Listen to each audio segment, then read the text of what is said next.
I'm one of 3 of the WCPT country mentors who are helping the Tajik Medical College implement a physiotherapy curriculum that's based on WCPT guidelines, which they currently don't have.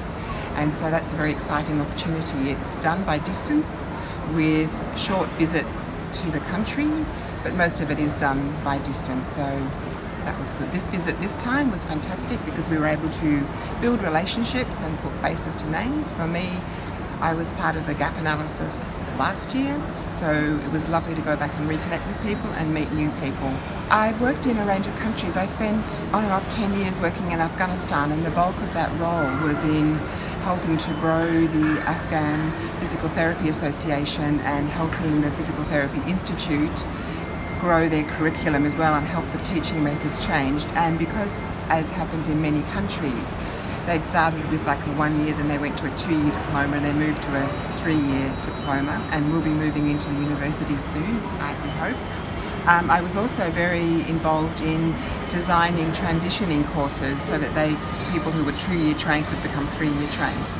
So in that sense, I've had experience of doing that, and I also worked in Jordan and Lebanon working with physios inside of Syria. I didn't go into Syria, but helping them develop trainings that they needed for the patients and the types of conditions they were seeing. The stakeholders meeting was a 3-day event where people from the academia were there were government representatives, and there were representatives from service providers as well. Because obviously the physical therapy curriculum, WCPT has guidelines like in the biophysical sciences, the behavioural sciences, the movement sciences, physiotherapy specific, the professional issues, and then country specific. But so we wanted to make sure that they actually had that understanding, because that was something new for them. So the way we actually did it was took it through some steps, but it's sort of summarised with us looking at the existing curriculum they have for training nurses who are specialised in rehabilitation, and looking at what the WCPT guidelines require, or the subjects, and looking at which subjects matched, which ones would need to be expanded or modified, which ones could be deleted. But for us, it was really important that they own it, so that they own it. It's their curriculum and they know the needs of their country. Now, 2 main objectives were to actually get the skeleton of a curriculum, and then to also identify people who would be on the curriculum development group, because obviously there'd be certain legal requirements and things like that people had to be there.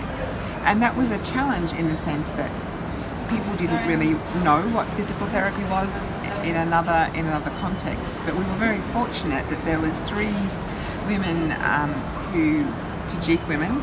One has done a Bachelor of Physical Therapy in Manipal University in India, and the other 2 had done rehabilitation assistant training. So they had a much better understanding, and amongst the stakeholders there was a number of people who had gone out of Tajikistan or had support from NGOs to give a bit more indication about what physical therapy was. Our role is to help transition the teachers into being able to teach these new subjects to the students when there's a next intake.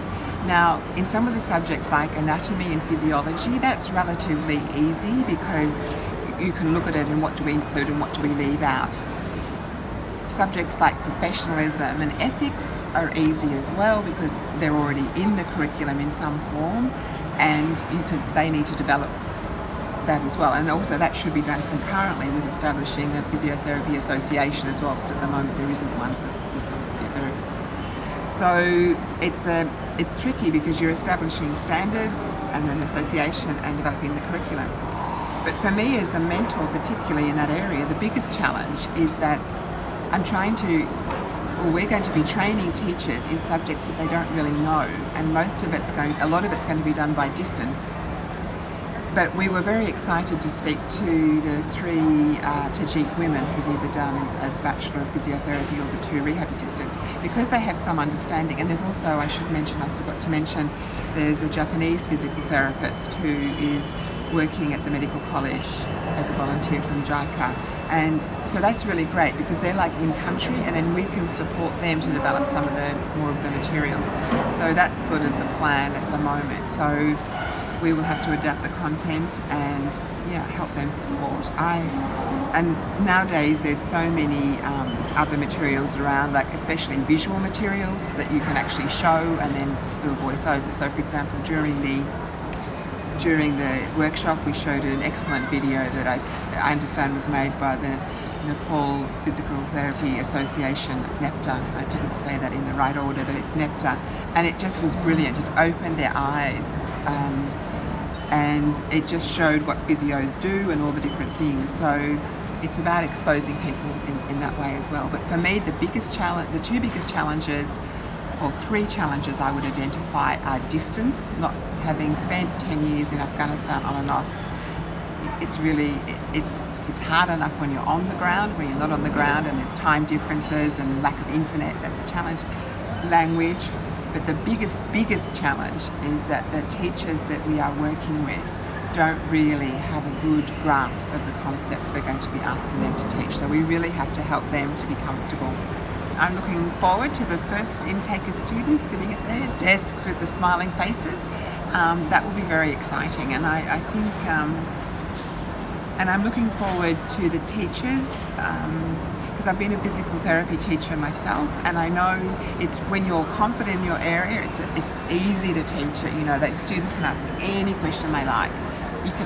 And also within the Australian culture and the other, I can say, I don't know the answer to that. Let's both go and check. In the culture we're working in, that's probably not quite as easy, where at the moment, if I understood correctly, the teacher is the fountain of knowledge. So we're not just having to help the teachers get new knowledge, we're also helping both the teachers and the students get used to being taught in a different way and doing more self-directed learning. And actually in a country where there's not the access to internet can be limited. And as I mentioned, the language, many people speak Tajik and Russian, but the Tajik language is written in the Russian script, so there's not many people probably read, or there's not many books written, physiotherapy books written in that language. What I think was exciting was people want it. I think we're all a bit nervous about how it's going to go, but it was a really nice feeling. There was a lot of laughter during the stakeholder meeting, and I think that was really important, because I think you can give the most brilliant information in the world, but if there's no relationship with the people, and they need to know that we have their backs.